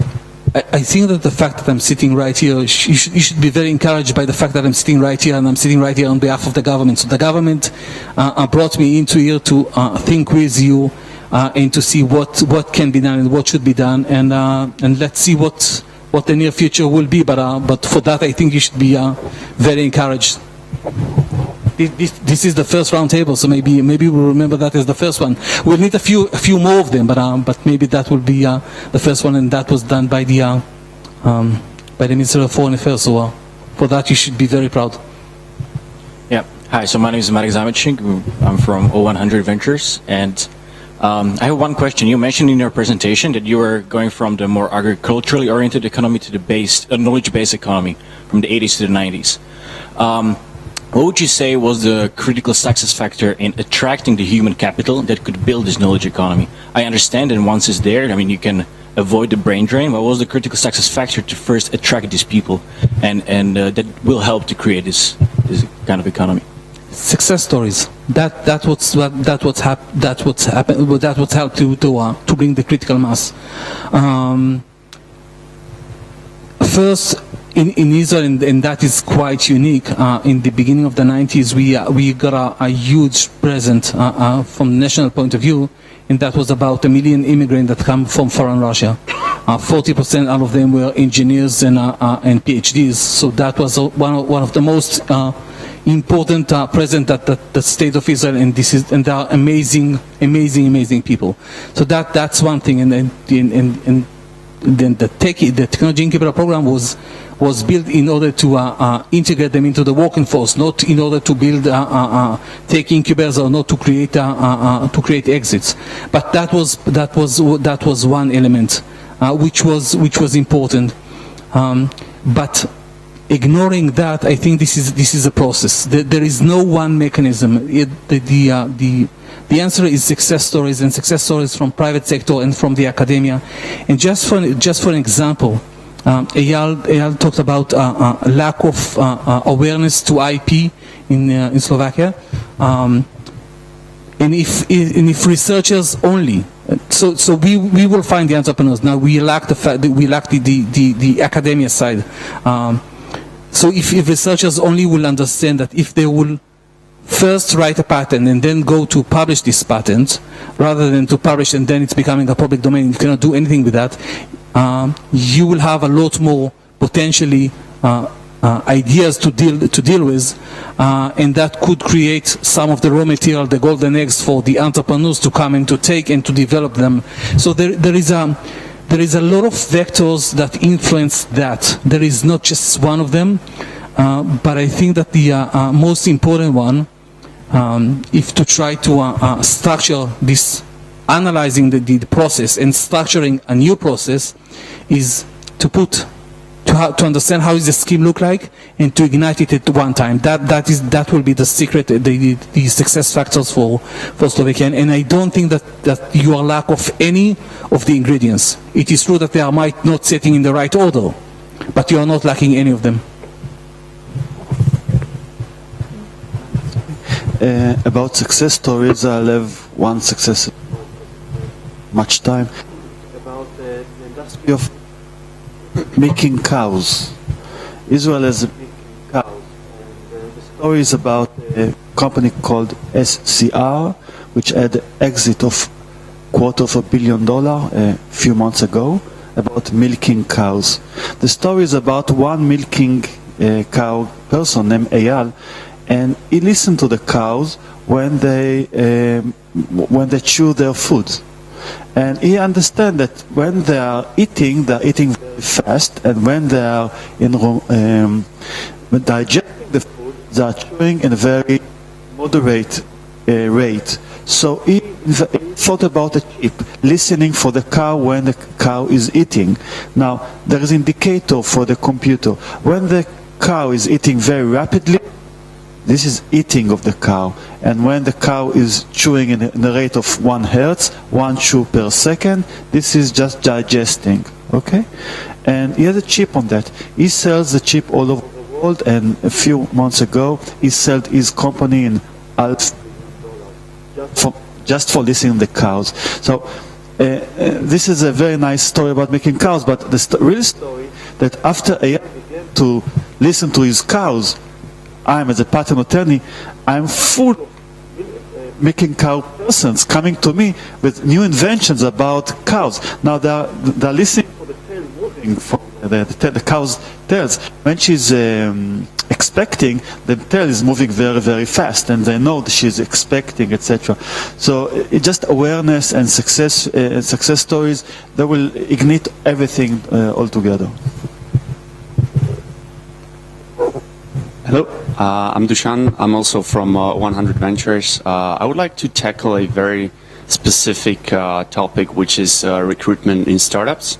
So my question is, given the fact that there is a lot of multinational corporations in Israel recruiting tons of talented people, graduates, etc., how do Israeli startups kind of face the challenges of actually getting the talented people and all the people, and it's drained to big corporations? So how do they face this challenge, and how do they attract people so they join them in their young companies? You mean the startup companies as opposed to the multinational companies? Yes, within the country. Okay. So as that getting into the place of the difference between people and personalities. There are people who would like and probably will go and work with a large corporation, and they will be very happy. And there will some of them that will be entrepreneurs and will go and will wish to go and try and to reinvent and to lead their own ideas. So there are a lot of types of people, but this is the two types of people. I would assume that the first one are the one that will go and work with those in those big multinational companies, but still there are a lot of entrepreneurs that trying to go and set their own idea. With regard to how do they find their own talent and working force, that's an issue. That's an issue. But if to be honest, this is a rich problem those days, because in those days we are lack of the highest capable people, and money can buy or money can pay for the highest capable people. In places when there is a lot of competition. But those are again the raw material for these all activities, because in many cases, I find out that the best entrepreneur that I ever succeed to meet are entrepreneurs at the age of 35, 45 that decided to leave their multinational organization that they have worked with and to go and develop their own ideas. So I would assume that once this whole ecosystem will start, you will find out that there are different people, different characteristics. Some of them will prefer to have this secure position. Many of them will go through the process and see how entrepreneurship is look like, and they will go and try it. And many of them will be part of this whole evolution of companies. And I can just give you an example. A company that get into the incubator started with 2 entrepreneurs, and then they raise $1 million, and then they're recruiting another 10 people, and then they have a need to raise another $3 million or $5 million to the second round, and then they've got 35 people. and then the company has been sold out. So you've got two entrepreneurs, which are very rich. You've got a lot of workers at the company that was backed by employee stock option plan, and now, even if they did not become very rich, they are becoming very, very stable from economical point of view. But they have the experience of how does it look like to be part of this whole life cycle of company, and many of them will either become an investor or work with entrepreneurs or become an entrepreneurs by themselves, because now they saw how is this story is look like, but how is this story look like from inside. And one of the conversations that I just had lately with the New Zealand government is with regarding to, with the largest university in New Zealand, Auckland University, is with regarding to their entrepreneurship program, and I've just shared with them some of the practices that I used to do when I used to be a CEO of a tech incubator. I used to take students from an engineering faculties and put them into my companies in their times of studies, and they've been graduated to do their academic job in real companies on real products, and they have become, in the period of being student, they become an entrepreneur by themselves. And following those students that have been practicing in this program, all of them are highly succeed guys those days. So the experience through from time of being a student, during the process, and having the experience of what is it to be an entrepreneur, either if you're an entrepreneur or if you're just working in a startup company, will give you this experience. Unfortunately, we have to. One more question? Yes, or maybe just focus on one thing regarding the big data, internet, fast internet, and smart industry, called also Smart Industry 04 here in Europe. How do you see the possibility of communication between Israeli government and Slovak government, and also the companies and the platform in Israel with Slovakia? Because this is the big issue that is coming forth, communication, thing to things, and also people to things. This is one area that opens the door between the cooperation between Israel and Slovakia in the near future.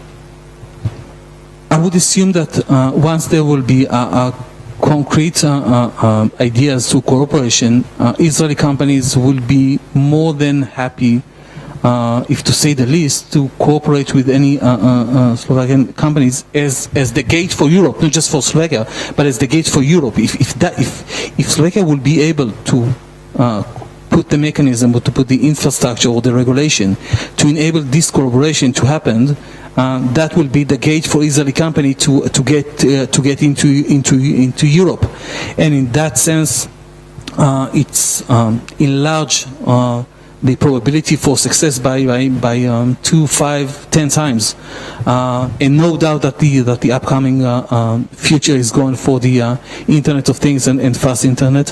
One of the indexes that was measured by the Knowledge Economy Index, or one of the sub-indexes, is related to the way that the company is, the way that the country is being communicated. And this is one of the indexes that measured by the World Bank.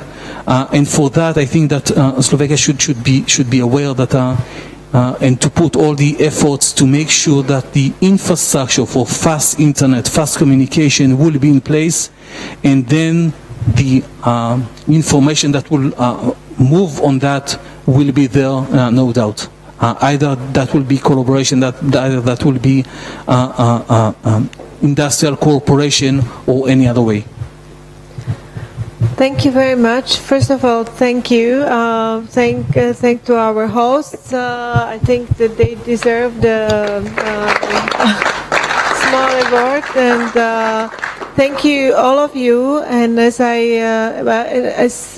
I would like to thank to my colleagues to prepare this event, and the technical equipment and technical staff who provided also the assistance. As I told you, I really see the role of the Ministry of Foreign Affairs and European Affairs to to create the platform for discussions about the trends and about the new ideas coming from abroad. And we will. This I consider as a first event of this kind, and we would like to continue. We would like to invite you on a regular basis on different topics with foreign guests, because everything is about the inspiration, everything is about the dialogue and communication, and we would like to be part of this process. So thank you once again for coming, and have a pleasant afternoon. Thank you.